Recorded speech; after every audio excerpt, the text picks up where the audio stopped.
todas, a maioria das vezes dá certo. Então, o choque evolui em 3 estágios, tá? Esse primeiro estágio aqui, em que a gente chama de choque compensado, tá? Esse aqui pode ser reversível com tratamento precoce. Digo para vocês e vou repetir novamente, a gente não consegue, a maioria das vezes, olhar para o paciente e dizer se ele vai ter um choque que vai ser responsivo ou não. Como é que a gente sabe que ele vai ser responsivo ou não? Prova terapêutica. A gente vai fazendo o que tem que ser feito do ponto de vista médico e ver se ele vai voltar no estágio que ele não está mais chocado. Então, nesse momento aqui, é aquele choque aí que você entra com medicação, às vezes nem entra com droga vasoativa, o organismo responde, o cara sai do choque. E esse aqui, no estágio 2, é o choque progressivo. Nesse momento aqui, é o momento que geralmente se inicia o uso das drogas vasoativas. Tá? Tá, tem mais 5, eu só estou lembrando de 2. Então, existe aqui a falência compensatória, mas existe a hipotensão. A hipotensão caracteriza bem o estágio 2. Não é que só ocorra aqui, mas a hipotensão, em especial, quando ela é refratária, ela está começando a mostrar que não responde, coloca o indivíduo no momento 2, no estágio 2 do choque. E no estágio 3 é o momento em que o choque é irreversível. Tá? Ocorre aqui a falência múltipla de órgãos. E não sei se vocês já viram alguma declaração de óbito com essa causa de óbito. Já viram? Falência múltipla de órgãos sistemas, FMOS? Pois é, falência múltipla não é causa de óbito. O que seria a causa? Choque séptico, é a causa imediata. Né? Aí depois, na sequência, vem as causas imediatas. Então, por exemplo, vamos supor que a pessoa teve uma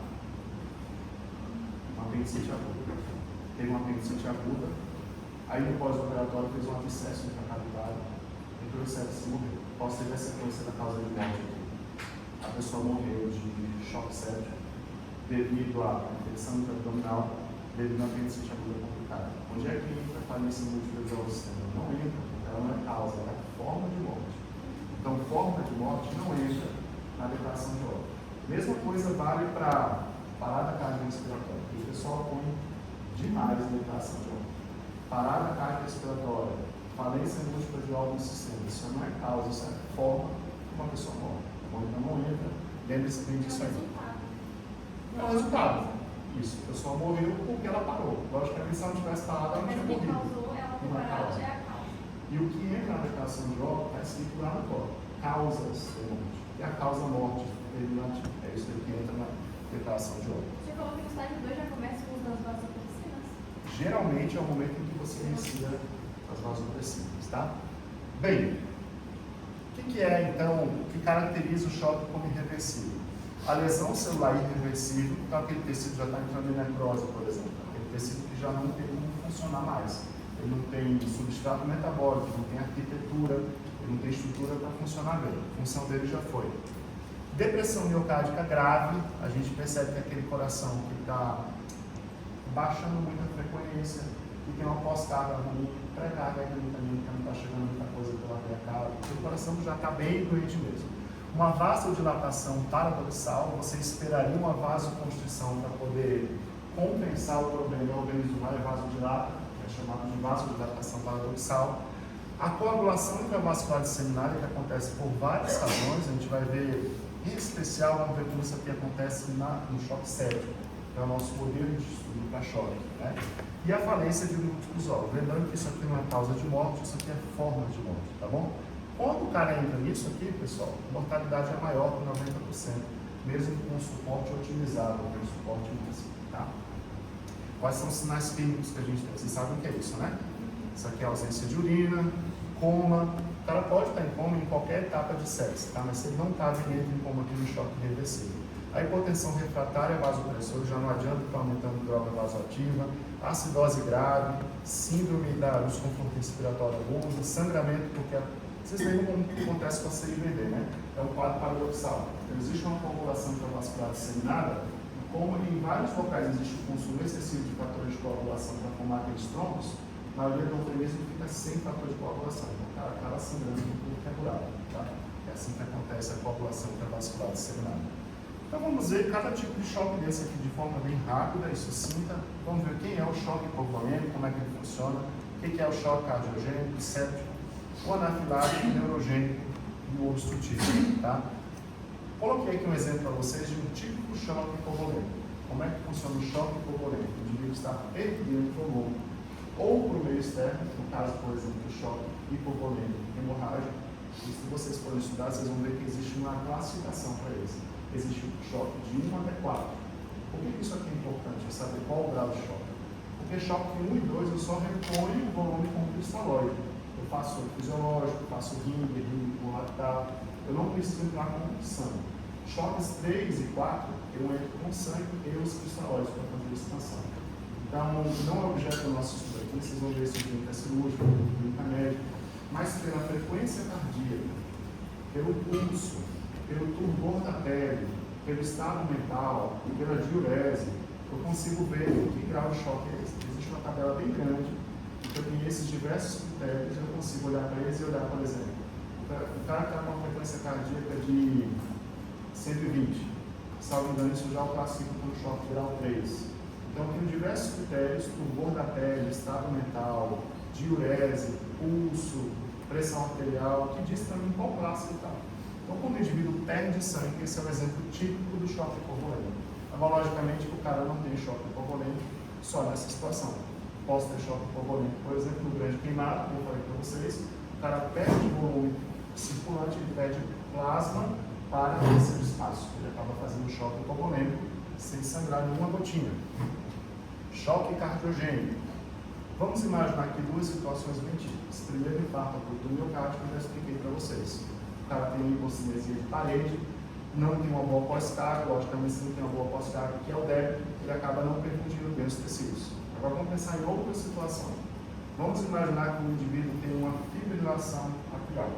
Se ele tem uma fibrilação atrial, o ato dele faz isso aqui, em vez de contrair efetivamente. Logicamente, se o ato não contrair efetivamente, o sangue que o ventrículo recebe depende de quem? O sangue que está no ato, e desce para ele. Se o ato não contrai legal, eu acabo tendo um ventrículo com pouco volume. Por mais que ele esteja bem do ponto de vista de massa miocárdica, ele coloca para frente, mas o que ele recebeu é pouca coisa. Uma fibrilação atrial é um exemplo. Outro exemplo, a própria fibrilação ventricular. Você imagina um ventrículo esquerdo, que é o principal responsável por impor a pressão arterial sistêmica. Ele, em vez de contrair efetivamente, ele fica assim. É a fibrilação ventricular. Então, é um outro exemplo de choque cardiogênico. Então, exemplos bons que a gente pode citar aqui. Infarto agudo do miocárdio, fibrilação atrial, fibrilação ventricular. Esse aqui é o choque séptico, tá? Coloquei como exemplo aqui o choque séptico. Como eu disse para vocês, por definição, ele é um choque distributivo. O indivíduo tem uma distribuição muito ruim, muito parca de volume circulante, porque ele tem duas coisas importantes: vasodilatação arterial e retenção venosa. Por conta disso, ele não consegue perfundir bem os tecidos, mas a gente vai falar um pouquinho mais sobre esse choque aqui mais na frente, porque é importante. Coloquei aqui um indivíduo com um quadro de urticária para lembrar para vocês do choque anafilático. Vamos lembrar que choque anafilático mata sim. Então a gente pode ter morte por choque anafilático. Isso aqui acontece quando? Quando o cara fez uma medicação que era alérgica, quando o cara teve contato com uma folha que era alérgica, quando o cara teve contato com uma urtiga, quando o cara recebeu uma picada de abelha. Então o choque anafilático clássico, a mortalidade dele não é baixa, tá? É até elevada. De forma prática, o que a gente faz com esse indivíduo aqui? Corticóide em dose alta. Também fazemos o que mais nele? Celestamine, anti-inflamatório, desde que seja corticóide, tá bom? Senão não funciona muita coisa. Por que a gente tem que ter cuidado para utilizar aqui um anti-inflamatório não esteroidal? Por que eu pego um indivíduo aqui e digo, não vou fazer um diclofenaco, melhor não vou fazer um cetrolato, não vou fazer um cetrofeno, um ibuprofeno. Por que eu não faço? Vamos lembrar que o sistema imune de anticinodrosterona, ele tenta compensar o baixo volume circulante fazendo retenção de líquido, certo? O meu anti-inflamatório não esteroidal ajuda ou atrapalha nesse sentido? Ele atrapalha. Ele, indivíduo que tem pouco volume circulante, ele deve ser evitado, tá bom? Então, paciente meu que foi operado e sangrou muito durante a cirurgia, eu seguro anti-inflamatório não esteroidal, não utilizo. Paciente meu com choque anafilático, tem pouco volume circulante, eu seguro anti-inflamatório não esteroidal. Lembra que ele tem a propriedade de fazer a vasoconstrição da arteríola renal aferente? Então, faz com que pouco sangue chegue lá. Se o indivíduo não tem problema de volume circulante, eu uso com segurança. Mas se tem problema de volume circulante, eu evito. Então, eu evito aqui o choque anafilático. Esse aqui, pessoal, é o choque chamado de neurogênico. Não deixa de ser um tipo de choque distributivo. Como é que acontece isso aqui? Em várias situações, mas a típica, bem típica mesmo que acontece aqui, o cara teve um trauma raquimedular. Obviamente que não é um trauma raquimedular baixo, ele não vai ter tanta diferença. Aqui essa figura está mostrando bem o que eu preciso que vocês entendam. Essa aqui é um trauma raquimedular alto ou baixo? Olha a orelha aqui, ó. Isso é em cervical. Então, um trauma raquimedular alto.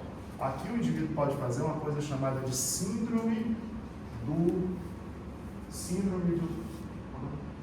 choque do trauma raquimedular. Como o indivíduo faz isso aí, ele faz uma hipotonia vascular. E o que ele faz? Ele teve uma lesão lá em cima.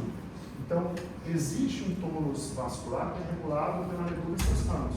Quando o cara faz um trauma raquimedular lá em cima, ele faz um choque, chamado síndrome do choque do trauma raquimedular, ele faz uma vasodilatação. Assim como faz a liberação interiana, é um cara de insulina, é um cara de incontinência fetal, é o cara que faz hipotensão, independente de postura, porque não tem mais o tônus que regula, né? Ou melhor, o regulador do tônus vascular. Esse aqui, pessoal, é um tipo de choque que na sequência que eu coloquei aí, vocês vão ver que lá no último tem o choque obstrutivo, que é o que eu coloquei aqui. Como eu disse para vocês, alguns autores colocam o choque obstrutivo como sendo um tipo de cardiogênico. Por quê? Porque acontece no coração. Mas olha como o princípio de ocorrência dele é bem diferente do infarto, por exemplo. Nesse caso aqui, o indivíduo levou uma facada. Ele levou uma facada a um tipo, né, que seccionou a membrana pericárdica, entrou no miocárdio e fez com que sangue saísse do próprio miocárdio para dentro do espaço pericárdico, esse espaço aqui. Obviamente que a partir do momento em que o sangue está aqui, ó, ele comprime o coração e impede que ele relaxe bem. Se o coração não relaxa bem, ele diminui a pré-carga. Diminui a pré-carga quando relaxa bem, e quando contrai com pouco sangue saindo. Então diminui a pós-carga também. Esse cara aqui, ele tem um choque chamado de obstrutivo. Quer ver um outro exemplo? O cara que faz uma embolia pulmonar. Se ele faz uma embolia pulmonar, onde é que está o êmbolo dele? Era um trombo que foi parar na circulação pulmonar. Vamos supor que essa circulação pulmonar seja a circulação pulmonar proximal. Vamos supor que ele esteja bem aqui, ó. Bem aqui. Saiu aqui o tronco pulmonar, né? Bem aqui esteja o trombo. Se ele está bem aqui, o coração consegue bombear bem para colocar sangue para frente? Não consegue. Agora o problema está primariamente no coração? Não. Então, se o problema está em um coração bombear sangue, mas o problema não é dele, o problema é de outro, a gente chama isso aqui de choque obstrutivo. Então, tamponamento cardíaco é um típico exemplo. E a trombose do tronco pulmonar também é outro exemplo. Como é que a gente faz? Como isso aconteceu? O senhor falou da facada, mas tem como acontecer sem ser por isso? Uma facada não tira alguma coisa interna? Tamponamento cardíaco pode acontecer. Eu vou citar um exemplo bem bom para você, porque eu não acreditei no dia que eu dei. Vocês já ouviram falar em tuberculose miliar, né? Tuberculose miliar comete diversos tecidos, é extrapulmonar. Então, a tuberculose miliar que acomete pericárdio, chama de tuberculose pericárdica, ela leva por inflamação ao acúmulo de líquido pericárdico. O indivíduo vai acumulando esse líquido ao longo de vários meses ou até anos. Então, quando você pega esse cara que chega para você, ele geralmente chega com um derrame pericárdico muito grande, mas está, de certa forma, compensado, porque o organismo dele foi se adaptando e o pericárdio dele foi dilatando. Uma vez eu fiz uma drenagem de um saco pericárdico, na época que eu estava na residência. Estava dando a cirurgia torácica no Hospital Universitário de João de Barros Barreiro, que era referência para paciente com tuberculose, lá em Belém. Eu entrei com um dreno aqui, eu fiz uma punção, drenagem por punção. Saíram 5 litros. 5. Juro para você, e não foi por iatrogenia, não funcionou outra coisa, tá? Foi o saco pericárdico. 5 litros. Imagina, 2 garrafas mais 1. Se você for estudar trauma, você vai ver que no momento do trauma, se você acumular mais ou menos 200 ml aqui, você já tem quase tamponamento cardíaco. Então, por que o cara não tamponou com 5 litros? O pericárdio dele foi dilatando. Se vocês vissem a tomografia dele, de tórax, chamava a atenção, porque a tomografia é uma seção axial, né? É uma seção transversal. Você vê o saco pericárdico enorme, quando o espaço empurra até o pulmão do lado. Então, por que aconteceu aqui no cara hipolerando bem até certo momento? O saco pericárdico foi dilatando. Lógico, que no trauma não tem essa possibilidade. O saco pericárdico é rígido e não vai alterar nesse momento. Então, qualquer acúmulo de sangue leva ao tamponamento cardíaco. Existe outro quadro também, na pericardite. Pericardite, você já sabe o que é. A inflamação do saco pericárdico pode ser por vírus, pode ser por bactéria. Ela pode se tornar uma pericardite constritiva quando ela deixa o pericárdio muito fibroso, ele acaba não expandindo bem. Então, posso ter o derrame pericárdico também na pericardite. Tá? Então, não é só um trauma. O trauma é um quadro bem clássico e que não é de difícil diagnóstico. O paciente tem uma coisa chamada de tríade de Beck. Vocês já ouviram falar nisso em algum lugar? Vamos lá, o que é tríade de Beck? Me ajuda aí. Urgência jugular, abafamento de bulhas e hipotensão. Tá, pessoal? Hipotensão, abafamento de bulhas e urgência jugular me leva a pensar na vigência de um trauma e tamponamento cardíaco. O que eu faço no tamponamento cardíaco? Chamo o cirurgião, eu mato. Cada um de vocês, se você me chamar lá no operário, em qualquer outro lugar, para manejar um tamponamento cardíaco, isso é uma coisa que o médico tem que saber fazer. Como é que a gente faz o tamponamento cardíaco? A coisa mais fácil que você pensar. A solução é muito fácil. Você pega uma seringa de 20 ml, pega um gel 14 ou uma agulha de placagem, você tem uma agulha de um calibre considerável. E você vai fazer uma punção, vamos imaginar um indivíduo. Deixa eu ver se tem alguma foto de um corpo humano aqui. Tá, vamos imaginar esse indivíduo aí. Se você fizer um ângulo de 45 graus, mirando o mamilo do lado esquerdo e entrando no apêndice tifoide, só tem uma coisa que você vai pegar na sua frente, o coração. Ah, mas eu estou com medo de entrar no miocárdio. Não precisa ficar, o cara vai estar monitorizado. Você beliscar o miocárdio, ele vai fazer uma ondinha lá. E se beliscar o miocárdio, não tem problema. Você vai entrar fazendo pressão negativa. No momento que chegar no saco pericárdico, vai começar a vir sangue. Veio sangue, você tira a seringa, tira o mandril da dor e coloca o mandril e deixa lá. Vai sair sangue empurrado. Isso aqui, pessoal, não é só o cirurgião que faz. Isso aqui é um procedimento médico, igual sutura, igual toracocentese, que é a função do tórax, paracentese, que é a função de líquido abdominal, igual passagem de acesso central, intubação traqueal. São coisas que vocês têm que aprender a fazer durante a graduação. Então, assim, se chegar lá na frente, der o azar de você passar pelo rodízio de cirurgia, pelo rodízio de urgência, e não tiver feito o procedimento, vá atrás de saber fazer. Acompanhe alguém, porque às vezes acontece. Você está num rodízio em que o cara que gostava muito de deixar o aluno fazer as coisas, ele está de férias e conclusão no lugar dele. Então você não consegue fazer o procedimento que ele libera para você fazer. Quem é que tem que entrar em prejuízo? Vocês. Está fazendo que eu sou? Estou com esse problema que você deve estar dando informação. Quando chamar lá no cooperar para fazer alguma coisa, me chama que eu quero ir junto. Eu chamo com o maior prazer. Mas vocês precisam terminar a graduação sabendo esses procedimentos que eu falei. Um deles é a pericardiocentese, é o nome desse procedimento que eu falei, a função do saco pericárdico, tá? Vamos voltar para cá. Bem, então vamos lá. Como é que funciona o choque hipovolêmico, pessoal? Ele funciona por hemorragia, como eu falei para vocês, qualquer uma dessas situações aqui, ou pela perda de plasma, pode ser as duas coisas juntas, né? Perda de fluidos, ó, o cara faz vômito, faz diarreia intensa, está no hospital, ninguém repõe, o cara tem pouco volume circulante. Ele tem uma diurese osmótica, que é quando ele sai perdendo muita urina por conta de liberar muito eletrólito junto também. Crise na doença de Addison, né? Você sabe como funciona a doença de Addison. E perde líquido para o terceiro espaço, tá? Pancreatite aguda, obstrução intestinal, peritonite acítica. Qualquer uma dessas situações aqui, vejam que em algumas delas o cara não tem nenhuma gota de sangue.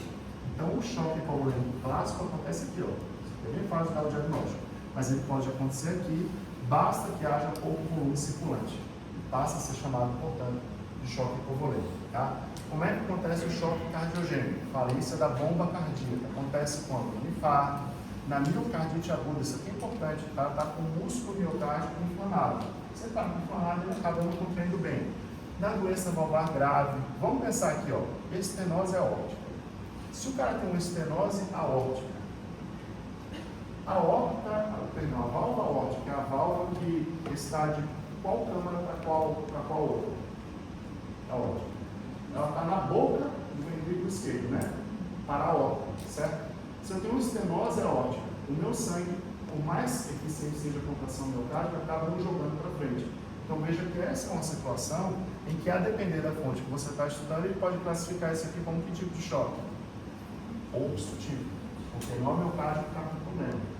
Então, quando eu colocar para vocês em prova, pessoal, eu vou colocar um quadro bem clássico, tá? Não vou colocar aquele que ficou no livro, não.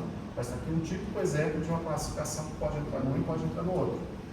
Arritmias chamadas de malignas. Por que malignas? São aquelas perigosas, né?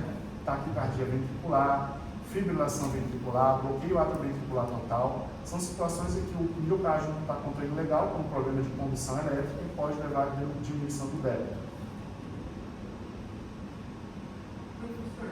lombar e a situação. Bloqueio o arco ventricular. Ele fica assim mesmo? Não, acho que tá mexendo aí em cima. eu acho que Tá no momento sério. Tá, beleza. Tamponamento cardíaco. Opa, tamponamento cardíaco está onde, normalmente? Fluxo sutil, né? Mas só para vocês saberem, a depender da classificação que eu estou utilizando, posso colocar aqui em cardiogênico. Se vocês irem em prova não ir, né? Vai ser um pouco mais didática a minha prova. Mas se vocês irem uma prova por aí, isso aqui classificado como cardiogênico. Não brigue com a questão. Está muito claro que ele está perguntando qual tipo de choque é, relaxa. Você sabe que é um obstrutivo extracardíaco e faz a questão. Não brigue com a questão, não. E posso ter também tromboembolismo pulmonar maciço. Só que aqui, no pé da goiaba mesmo, que choque é esse? Obstrutivo extracardíaco, tá bom? Mas assim, estou colocando mais do jeito que está no rótulo, tá bom? Bem, choque séptico. O que acontece, pessoal? Deixa eu mostrar para vocês uma figura, que acaba ficando melhor essa figura que está lá no rótulo. O que origina o início da resposta no choque séptico? O que origina é o seguinte: existem algumas substâncias, eu não vou chamar aqui só de proteínas, porque não são só proteínas. Podem ser, por exemplo, restos metabólicos de bactérias. Essas substâncias são chamadas genericamente de padrões moleculares associados ao patógeno. Padrões moleculares associados ao patógeno é alguma coisa que o patógeno produz ou alguma coisa que foi produzida pelo contato com ele que ativa o sistema imunitário. No momento que o sistema imunitário é ativado, eu tenho isso aqui, ó, ativação do complemento. O que é a ativação do complemento que, em última análise, leva? CIDD, coagulação intravascular disseminada. Tenho também a ativação endotelial. Lembra que tem várias citocinas que são pró-inflamatórias, a maioria delas causa vasodilatação, por serem pró-inflamatórias. Então, na vasodilatação, em última análise, eu vou ter o quê? A vasodilatação per se e a permeabilidade aumentada, causando a perfusão diminuída. Então, se eu tenho um endotélio que acaba abrindo aqueles poros por alguma razão, por estímulo causado direto por esses padrões moleculares ou por subprodutos disso aí, eu acabo tendo um endotélio ineficiente. Entra aquilo que eu falei para vocês sobre disfunção endotelial. Tem também a ativação de células inflamatórias que o próprio ativação endotelial leva. Então, acaba sendo um ciclo. Por isso que, às vezes, eu faço o que for aqui e não consigo resolver o problema. Vira um ciclo vicioso, não consigo interromper de cara dessa ladeira. Então, quando isso aqui acontece, em última análise eu vou ter efeitos sistêmicos, como febre, contratividade miocárdica diminuída. Aliás, quando é que acontece a contratividade miocárdica diminuída? E a falta de resposta à droga vasoativa? O choque reversível. Então, cuidado com isso aí. O que caracteriza o choque reversível? Estudo cefalógrafo, tá bom? Coloca um caso clínico, e lá eu coloco vários elementos, vocês vão ver assim, o choque não é reversível. Então, não adianta, nas alternativas, eu marcar conduta médica no sentido de intervencionismo. O cara já está no choque reversível, tá? E por conta dessas citocinas anti-inflamatórias, acaba ocorrendo também imunossupressão, tá? Lembra que eu tenho citocinas pró-inflamatórias, citocinas também anti-inflamatórias, e essas causam a imunodepressão. Então, esse conjunto todo aqui, pessoal, a tendência é que o cara tenha isso aqui, ó, acaba indo para óbito, tá? Então, o choque séptico mesmo, a mortalidade dele é alta, diferente de sepse. O cara pode ter uma sepse, infecção generalizada, sem ter choque séptico, tá bom? Choque séptico, o que seria? Vamos lá. Se fosse para você definir em palavras, o que seria uma questão discursiva? O que é o choque séptico? Pega o conceito de choque. Qual é o conceito de choque? Hipoperfusão tecidual, né? Qual é um choque séptico? Hipoperfusão tecidual secundária à sepse. Então, só isso aí. Bem, o que seria o choque anafilático, então? Reação mediada por IgE, que é uma reação de hipersensibilidade do tipo 4. Existe a liberação maciça de histamina. Você tem a liberação de tudo isso aqui, ó, e acaba causando vasodilatação e a broncoconstrição.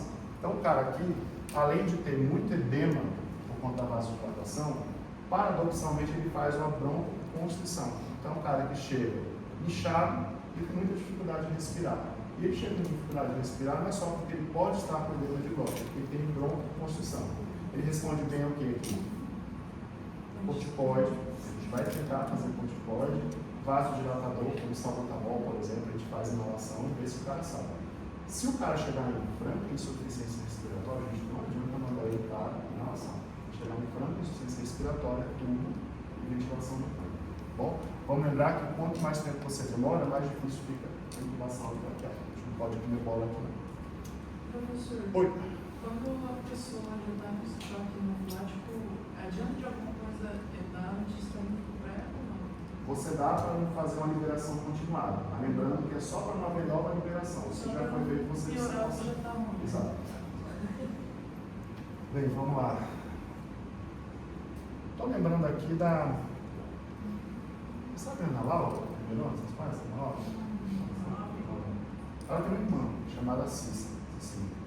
Uma vez lá no sítio onde ele estava, ela fez uma anafilaxia. E aí a única coisa que eles tinham era celestamina comprimida. Ligaram para mim de lá, porque lá tem rede. Estão levando para o hospital. Podemos dar celestamina? É justamente essa pergunta que você fez. Eles podem, dê celestamina e venha com ela correndo para o hospital. Sim. Então, no momento em que foi dar celestamina, logicamente o quadro dela não reverteu. Mas eu pego mastócitos que não estão sensibilizados ainda, ou seja, que não estão granulando, e peço para ele granule fazendo isso aí. É uma tentativa, né? Então, como é que funciona esses dois choques aqui? Esses dois choques aqui eu falei para vocês, ó, perda do tônus vasomotor simpático, que ocorre a lesão medular, tem que ser alta, tá? Acima de 16. Anestesia, também acontece isso com anestesia, overdose, principalmente overdose com fentanil, essas coisas. Ocorre hipotensão com bradicardia, pele quente e seca. O que acontece a pele quente e seca? Coração do sistema nervoso parasimpático, acaba sendo hiperestimulado pela ausência de simpático para contrapor ele. Então, como é que a gente faz o tratamento aqui? A gente usa vasopressinas, vasopressores e atropina, sulfato de atropina para tentar elevar a pressão arterial do indivíduo. E o choque obstrutivo é aquele em que existe uma obstrução mecânica ao fluxo. Como eu falei para vocês, a DPE da classificação, esse aqui estava sendo colocado como cardiogênico também. Bom, isso aqui é o que acontece na alteração renal, cérebro, fígado, enfim, são as alterações que acontecem no pulmão. Isso aqui eu não queria demorar muito com vocês, pessoal, porque assim, o Robbins nem cita. Se o Robbins nem cita, é até perigoso dizer algo que está em prova, a gente tem uma referência bibliográfica, né? Mas queria que vocês passassem uma olhada aqui quando vocês forem estudar, tá bom? Isso aqui é legal, existem alguns marcadores do choque, né? Esses marcadores aqui são importantes para que eu possa solicitar no meu paciente que está entrando em choque, eu estou com suspeita que ele esteja entrando. Vamos entender porque eles são produzidos. O lactato vocês já entenderam, né? Porque o lactato é produzido. Na gasometria arterial, o que eu vou ter? Tipicamente, não é que eu vou ter só isso, tipicamente, pela hipoperfusão, eu vou ter isso aqui, ó. Acidose metabólica, hipoxemia, então a minha PA vai estar baixa, o meu pH vai estar baixo, o meu lactato vai estar elevado. São os achados gasométricos típicos, tá? Logicamente, se o meu rim está sofrendo, creatina e ureia vão estar elevados. Transaminase, eu vou lembrar para vocês de novo que eu devo ter falado lá em anatomia do fígado. Eles são marcadores de função hepática. Transaminases. Por isso, toda a residência diz assim: olha, eu quero que vocês peçam provas de função hepática. Eu peço transaminases? Não, porque eles são marcadores de quê? De lesão hepática, não de função. Tá? Então, logicamente, quando eu peço isso aqui, eu estou querendo ver o quê? O meu fígado está sofrendo por hipoperfusão? Não estou querendo saber se ele está funcionando bem ou não. Isso aqui não é marcador de função, é marcador de lesão. Troponina. Troponina vai estar elevada, pessoal. Por quê? Porque não só os outros tecidos estão sofrendo por falta de perfusão, o próprio miocárdio está. Então, a troponina aqui, de forma geral, vai estar elevada. Tá? E a procalcitonina, isso aqui é um exame muito importante, que, para ser sincero para vocês, eu fui entender a importância dele outro dia desses. Eu peguei um paciente com... Ela tinha uma colostomia, eu fiz a reconstrução do trânsito intestinal. Começou a fazer hipotensão no pós-operatório imediato. Hipotensão, sabe, frequência cardíaca baixa. E eu pedi o carro para avaliar, porque uma das suspeitas que a gente tem no paciente que faz hipotensão no pós-operatório é um fato. O paciente no pós-operatório imediato, ele está com medicação analgésica forte. Tipicamente, ele não faz dor corporal. Ele faz outras alterações. Alteração de frequência, às vezes de ritmo e de pressão. O miocárdio dele está falenciando, só que ele não faz dor precordial, um fato meio atípico. Pedi para o cardio avaliar. Ele avaliou qual a conclusão a qual ele chegou. Que é só o paciente tem muito sérias. Por que essa não seria minha desconfiança primária? É um pós-operatório imediato. Porque raios meu paciente estaria fazendo sérias. Provavelmente ela já tinha um foco anterior à cirurgia que a gente não identificou. Então, como é que ele fez esse diagnóstico? E ele pediu isso aqui, ó. Procalcitonina. É um exame que está elevado quando a gente tem acesso à bactéria grave. Eu achei que eu ia aprender essa paciente. Graças a Deus e a ajuda do colega, ela acabou sobrevivendo e saiu depois de 4 dias, nem chegou aí para UTI essa paciente. Bem, como é que a gente faz então o diagnóstico laboratorial quando isso aqui acontece? A gente faz a dosagem de subprodutos da coagulação. O mais importante deles, com certeza, pessoal, dedinho. Vocês já estão habituados com esse tipo de... O que é o dedinho? Você sabe? Subproduto de coagulação. Então vai estar alterado na trombose, vai estar alterado na embolia maciça, vai estar alterado no pós-operatório normal, mas nem tanto. Isso aqui é produto de coagulação. Se o indivíduo for operado, ele vai ter o dedinho menor, não tão alto quanto acontece quando o indivíduo fizer a sepse, tá? Quais são os princípios do tratamento, então? Ora, se o choque ele é o resultado final de algum tipo de lesão tecidual causado por estado pós-operatório, causado por micro-organismo, causado por queimadura, causado por facada, enfim, se ele é o produto final disso aí, logicamente que eu tenho que tratar a causa básica. Não tenho como tratar um choque séptico, por exemplo, sem dar antibiótico para o cara. Não tenho como tratar um choque obstrutivo sem fazer a função, que é evitar a centese. Então, trato a causa básica, né? E tento restaurar a perfusão. Como é que eu faço isso? Muito volume, tendo muito cuidado, e aí que eu falei para vocês, que ser intensivista não é nada fácil, ser um bom intensivista. Inclusive, fica aqui com uma boa referência para vocês. O professor Eduardo foi o professor de vocês aqui, né, que acabou indo para outra instituição, e por conta disso, com muito cuidado, com muita ética, veio conversar comigo e acabou, logicamente, com conflito de interesse, não dando para ele continuar. Mas ele é um excelente intensivista, muito bom. Então, se um dia vocês tiverem um parente aí de vocês, Deus o livre, né, no UTI lá no regional, ele é o responsável técnico pela UTI, muito bom intensivista. Já troquei ideia com ele várias vezes, um cara muito capaz, manja muito disso aqui. Então, como eu falei para vocês, olha como é difícil ser um bom intensivista. Se eu for restaurar o volume do cara, que tem, por exemplo, a permeabilidade vascular aumentada, qual o risco do corpo? Eu estou dando volume, o volume está passando pelas penetrações do endotélio e está indo para o terceiro espaço. Então, pode ser que ao fazer volume, o cara não aumente a PA, ele aumente o edema. Então não é fácil isso aqui. Mas lembrando que esse é um dos princípios para eu tentar vencer o baixo volume que acontece no choque, tá bom? Tenho só que ter cuidado para não encharcar o paciente em vez de estar efetivamente perfundindo os tecidos. E suporte de órgão, né, pessoal? Posso fazer ventilação mecânica, o meu indivíduo que está sepse, ele pode, por falência renal, ter necessidade de hemodiálise e por aí vai. Suporte nutricional, às vezes ele não está bem, por exemplo, para absorver nutrientes, porque o organismo dele está pouco perfundido. O que eu faço nesse caso? Posso passar a sonda nasointeral. A sonda nasointeral, obviamente, que não alimenta fisiológico, mas eu tenho alimentos ali com uma biodisponibilidade maior, são absorvidos um pouco mais rápido e de forma mais efetiva. Posso, inclusive, fazer nutrição parenteral, se o cara tiver, por exemplo, entubado, não tiver também fazer nenhum tipo de deglutição. Tratamento do choque cardiogênico hipovolêmico, obviamente, né, pessoal, além da causa, fazer volume. Do choque séptico, como eu falei para vocês, isso aqui é importante. Isso aqui é importante. Como é que eu faço o diagnóstico do fator etiológico, do agente etiológico causando a sepse? Antes de iniciar um antibiótico, eu faço algumas coletas. Geralmente eu faço 2 coletas de sangue mesmo, e faço coleta da ponta de catéter. Então, se o cara tiver com um intracárdico, por exemplo, suspeito que está fazendo algum tipo de infecção, beleza, eu tiro aquele catéter e coloco do outro lado, subclávio, por exemplo, pego a pontinha daquele catéter e mando para a cultura. Então, quando eu faço cultura, geralmente eu faço com mais de uma amostra. Pego 2 amostras de urina, então eu cultura e mando, que é para fazer a prova, né, se uma tiver comigo, eu ficar bom. Então, hemocultura, urocultura e cultura de ponta de catéter, se tiver. Isso aqui é o que eu faço, eu falo de volume rápido, tá? Então, o cara chegou para você na sepse, lá na UPA, não estava sendo tratado, você fez diagnóstico, vai começar agora. A primeira coisa que eu faço, mesmo sem saber a causa da sepse, o agente etiológico, faço volume rápido. Então, se o cara tiver, pessoal, 100 quilos, vamos supor que chega um cara como eu tenho 110. Vai ser, pessoal, 300, quanto aqui? 3.300 litros de cristalóide. É esse mesmo, você corre infusão rápida. Corro o risco de encharcar por causa disso? Sim, mas a minha intenção naquele momento inicial é repercutir tecido. Então, a gente faz bastante volume dele, tá? Vou usar vasopressor se a pressão arterial média estiver menor que esse valor. Não precisa decorar isso aqui, porque isso aqui é uma coisa mais pra frente para vocês, tá? E como eu disse para vocês, o antibiótico inicialmente ele é empírico. Mas se ele é empírico, ou seja, se eu estou fazendo para ver se ele vai dar certo, eu faço um de baixo ou de amplo espectro. Vou fazer cefalexina? Vou fazer cefazolina? Não, eu faço um IPM, então eu faço aqui um antibiótico de amplo espectro, ajusto ele de acordo com o resultado da cultura, tá bom? Isso aqui, pessoal, para vocês passarem o olho depois, quando é que eu trago outros tipos de choque, Anafilático, sempre adrenalina, tá? Logicamente, no caso da Cicinha, filha do nosso amigo, ela não tinha isso aqui lá, mas ela fez o que dava para fazer e quando chegar no hospital fizeram isso aqui para ela.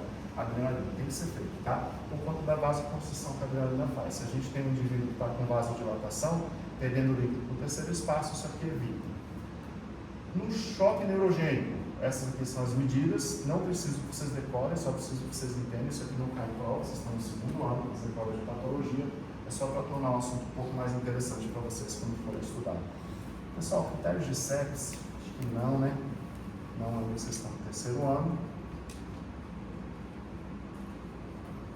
Também não. Isso aqui é importante, só para vocês baterem o olho aqui. Tá? Como é que é o prognóstico e a mortalidade? Vejam que é alto, né? É alto no choque séptico, principalmente no choque séptico, né? Relativamente baixo no choque anafilático, mas é uma coisa que não faz o menor sentido você perder um indivíduo hoje para choque anafilático, né? Com falta de tratamento. E essas aqui são as sequelas que podem estar nos sobreviventes, tá? Então, o cara que faz necrose tubular por ter hipoperfusão renal, ele pode fazer isso aqui, ó. Insuficiência renal crônica, ele pode virar dialítico daqui para frente, que alguém comeu bola com ele. Ele pode fazer uma fibrose pulmonar pós-desconforto respiratório. A doença pulmonar crônica, muitas vezes, ela vem disso, de uma comida de bola durante um choque. A paciente acaba fazendo isso aí. Ou, às vezes, pessoal, ninguém comeu bola. É a evolução da coisa mesmo, tá? Disfunção cognitiva, então, quando o indivíduo faz hipoperfusão cerebral, ele pode fazer isso aqui, ó, a demência pós-hipóxia.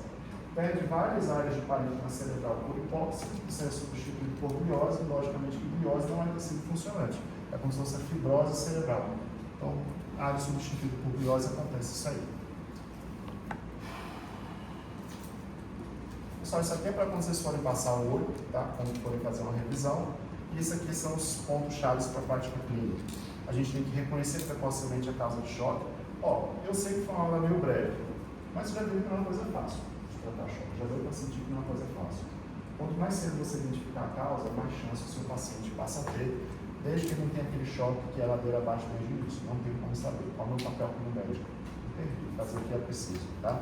Classificar o tipo, isso aqui é muito importante. Ó, o cara pega um plantão da UTI, um paciente com choque, na hora que ele deixa o plantão dele, na evolução dele, isso pelo menos está classificado o tipo de choque, e a ideia dele, qual a intenção terapêutica dele, o que ele está pensando em fazer. Isso aqui é importante. O cara que pega o plantão já pega um caso um pouco mais destrinchado, facilita para o paciente para que ele saiba, né? Trata a causa, tá? Lembrando que tratar a causa é sempre fazer volume e tratar a causa específica, e a gente monitora a resposta. Uma forma muito boa de monitorar a resposta ao choque. Débito urinário. Como é que é o aspecto e volume do débito urinário. Então, obviamente, para fazer isso, o cara precisa estar sondado. Então, uma coisa muito importante, quando eu recebo um paciente séptico, mandar a sondagem. Mandar a sondagem acompanhar a diurese para ver como é que está. Tanto o aspecto quanto o volume. Tá bom?